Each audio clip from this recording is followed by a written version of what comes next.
Baada ya kushiriki tendo la ndoa ni lazima wewe mwanaume ukakojoe, kwa maana ukatoe mkojo. Sasa hii imekuwa ni mtihani mgumu sana kwa wanaume wenye changamoto ya tezi dume na kupelekea wengine wanapata uvivu ama wanaogopa kabisa kushiriki tendo la ndoa, kwa sababu wakati anashiriki tendo la ndoa mwanaume huyu anapata maumivu ya nyonga.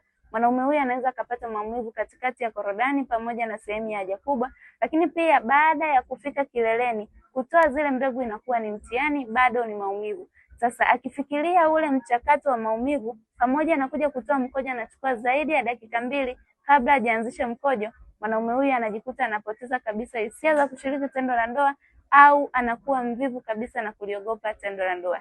Je, wewe ni mwanaume ambaye unaogopa kushiriki tendo la ndoa kwa sababu ya maumivu ya tezi dume? Unaweza kuimarisha, kuboresha, lakini pia kulinda tezi dume yako kupitia programu ya Prostate Care, kwa sababu wanaume wengi wameweza kunufaika na programu hii na wameweza kurudisha ulijali wao kama kawaida. Hata wewe ukiwa tayari, Anti Afya Imara tupo tayari kukusaidia.